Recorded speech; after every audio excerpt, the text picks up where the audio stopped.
Hello friends, welcome to our YouTube channel. आज के इस वीडियो के अंदर हम बात करने वाले हैं एक ऐसे म्यूचुअल फंड के बारे में जहां पर आप एज ए बिगनर अपना पैसा लगाकर लॉन्ग टर्म के लिए अगर छोड़ देते हो तो आपको अच्छे खासे रिटर्न मिलने वाले हैं। अब कोई भी म्यूचुअल फंड चूज़ करने से पहले आपको कुछ पैरामीटर्स जरूर चेक करने चाहिए कि अगर वो म्यूचुअल फंड उन पैरामीटर्स को पार करता है, क्रॉस करता है, तभी आप उनको उस म्यूचुअल फंड में इन्वेस्टमेंट कर सकते हो। अब आखिर वो पैरामीटर्स कौन से होने वाले हैं, क्या कुछ आपको चेक करना है, वो सब जानने के लिए आपको यह पूरा वीडियो देखना पड़ेगा। तो चलिए सीधा सा वीडियो को कंटिन्यू करते हैं बिना किसी देरी के। तो आपको सबसे पहले जो चीज़ चेक करनी है कि वो म्यूचुअल फंड कितना पुराना है। अगर वो 2-4 साल ही पुराना है तो आप उन पैरामीटर्स को चेक नहीं कर पाओगे जो मैं इस वीडियो के अंदर बताने वाला हूँ। सबसे पहले आपको देखना है कि वो 5 से 10 साल या फिर इससे भी ज़्यादा लॉन्ग टर्म में कम से कम 15% के रिटर्न दे रहा है या फिर इससे भी ज़्यादा के दे रहा है। अगर वो 15% से कम रिटर्न दे रहा है तो आपको वो म्यूचुअल फंड बिल्कुल भी चूज़ नहीं करना है। ये चीज़ आपको ध्यान रखनी है। इसके बाद आपको देखना है कि उस म्यूचुअल फंड का जो फंड साइज है वो कितना बड़ा है। अगर उस फंड का जो फंड साइज है वो 500 करोड़, 600 करोड़, 1000 करोड़ इस टाइप से है तो आपको थोड़ा बच के रहना है। कम से कम उसका फंड साइज जो है वो 1000 करोड़ से ऊपर होना चाहिए। इसके अलावा आपको ध्यान देना है एक्सपेंस रेशियो बहुत ज़्यादा ज़रूरी है। आप किसी भी फंड में देखते हो क्योंकि आपका जो भी प्रॉफिट का शेयर होता है ना वो एक्सपेंस रेशियो के हिसाब से घटता है।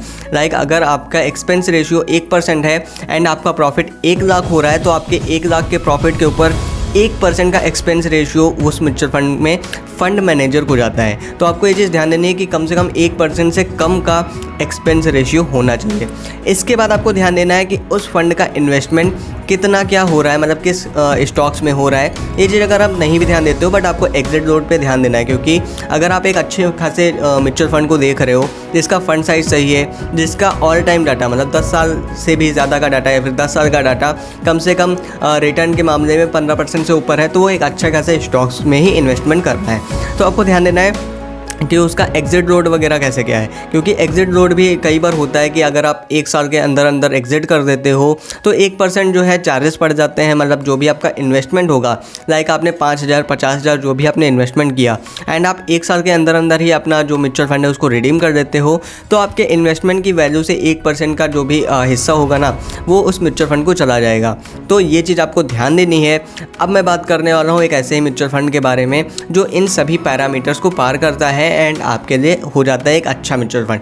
तो मैं बात कर रहा हूँ HDFC mid cap opportunities fund and इसमें हम देखेंगे कि इसका फंड साइज कैसे है एंड जो भी इसका डाटा है वो कितना अच्छा परफॉर्म कर रहा है। तो यहाँ पर आप देखने को पाओगे कि ये लॉन्च हुआ था 2013 में, लगभग 10 साल हो गए हैं। इसके अलावा इसकी NAV प्राइसिंग आप देखोगे 143 रुपये है। फंड साइज़ की मैंने बात की थी तो यहाँ पर आप देख सकते हो 47,236 करोड़ का इसका फंड साइज है। एक्सपेंस रेशियो मैंने बताया था 1% से कम होना चाहिए, यहाँ पर आप देख सकते हो 0.86% है। बेंचमार्क भी आप देख सकते हो BSE मिड कैप फंड का, यहाँ पर इंडेक्स जो है वो इसका बेंचमार्क हो जाता है। अब हम बात करते हैं रिटर्न की। रिटर्न जो कि मैंने बताया था 15% से ऊपर होना चाहिए। अगर आप देखोगे 5 साल का डाटा तो यहाँ पर आपको 20% के रिटर्न देखने को मिल रहे हैं एंड आप पूरा 10 साल का डाटा देखोगे तब भी आपको 20% से ऊपर के ही रिटर्न देखने को मिल जाते हैं। तो यहाँ पर आपको ये चीज़ काफ़ी अच्छी देखने को मिल रही है। इसके अलावा अगर हम बात करते हैं कैटेगरी एवरेज की तो कैटेगरी एवरेज आप देखोगे 18% का इसका कैटेगरी एवरेज रिटर्न मिल रहा है। मतलब अपने कैटेगरी एवरेज को भी ये बीट करता हुआ चल रहा है। इसके अलावा टैक्स की हम बात करते हैं तो 15% टैक्स पड़ता है अगर आप 1 साल के अंदर अंदर रिडीम करते हो। 1 साल के बाद रिडीम करते हो तो 10% टैक्स पड़ता है, वो भी 1 लाख का जो प्रॉफिट हो जाएगा इसके ऊपर जो आपका गेन होगा ना उस पर 10% का टैक्स पड़ेगा। एग्जिट लोड 1 साल के अंदर रिडीम करने पर 1% होता है, अदरवाइज ये 0 हो जाता है। होल्डिंग्स की बात करते हैं तो होल्डिंग्स में आप देखोगे इंडियन होटल्स 3.97% है, टाटा कम्युनिकेशन में 3.83% का इन्वेस्टमेंट है, भारत इलेक्ट्रॉनिक्स में 3.03% का इन्वेस्टमेंट है। अभी के टाइम में अगर मैं आपको इनका स्टॉक भी ओपन करके दिखा देता हूँ, लाइक इंडियन होटल्स का मैं डाटा ओपन करता हूँ, यहाँ पर आप देखोगे 5 साल में इस फंड ने जो रिटर्न दिए हुए हैं वो 238% के दिए हुए हैं। इसके अलावा टाटा कम्युनिकेशन जो कि इसमें भी इन्वेस्टमेंट है इस फंड का, तो यहाँ पर भी आप देखोगे 539% का गेन है लास्ट 5 ईयर्स में। भारत इलेक्ट्रॉनिक्स में भी इस फंड का इन्वेस्टमेंट है, यहाँ पर आपको देखने को मिलता है 395% का गेन है तो ये चीज़ आपको देखने को मिलती है कि जो भी इन्वेस्टमेंट देखने को मिल रहा है ना, ये काफ़ी अच्छे स्टॉक्स हैं। एंड व्यू ऑल पे आप जब जाओगे तो यहाँ पर आपको ऐसे ही कई सारे स्टॉक्स देखने को मिल जाते हैं जिनमें इनका इन्वेस्टमेंट काफ़ी अच्छा परफॉर्मेंस करता हुआ दिख जाता है। फंड मैनेजर की यहाँ पर डिटेल दिख जाती है कि आखिर इनको कितना क्या एक्सपीरियंस है, ये सारी चीज़ें आप अपने आप चेकआउट कर सकते हो। अब बात करते हैं कि यहाँ पर आपको कितना पैसा लगाना चाहिए एंड कितने टाइम के बाद कितना आपका जो है पैसा ग्रो होकर कैलकुलेट होकर आ जाएगा। तो यहाँ पर मैं बात करता हूँ लमसम इन्वेस्टमेंट की सबसे पहले, क्योंकि कुछ लोगों ने कमेंट करके मुझसे पूछा था कि अगर हम 1 लाख रुपए लगा देते हैं तो उसको कितने समय के लिए इन्वेस्टमेंट रखना चाहिए एंड किस फंड में रखना चाहिए। तो मैंने फ़ंड का नाम तो बता दिया। अब यहाँ पर हम बात करते हैं 1 लाख रुपए अगर आप लगा देते हो, 20% जो कि इन्वेस्टमेंट का रिटर्न मिल रहा है वो लेकर चलता हूँ एंड 25 साल का टाइम पीरियड।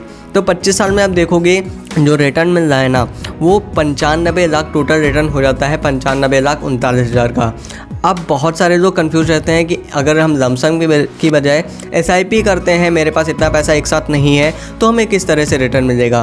तो यहाँ पर थोड़ी सी कहानी चेंज हो जाती है। अब ये SIP आप कितने अमाउंट से करते हो इस पर भी डिपेंड करता है। अगर आप 5,000 रुपये की SIP शुरू करते हो 25 साल के लिए, तो आपको यहाँ पर देखने को मिलेगा कि 25 साल में आप 15 लाख रुपये डिपॉजिट करते हो, इन्वेस्ट करते हो, जो आपको रिटर्न मिलता है वो 4,31,00,000 का हो जाता है।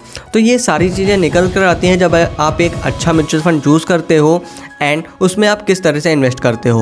उम्मीद करूंगा आपको ये सारी चीज़ें समझ आ गई होंगी कि आपको किस तरह से एक अच्छा म्यूचुअल फंड चूज़ करना चाहिए एंड आपको किन किन पैरामीटर्स पे ध्यान देना चाहिए। मेरा यह वीडियो कैसा लगा हमें कमेंट बॉक्स में ज़रूर बताएं। इसी तरह की इंटरेस्टिंग वीडियोस देखने के लिए हमारे चैनल को सब्सक्राइब करें। धन्यवाद दोस्तों।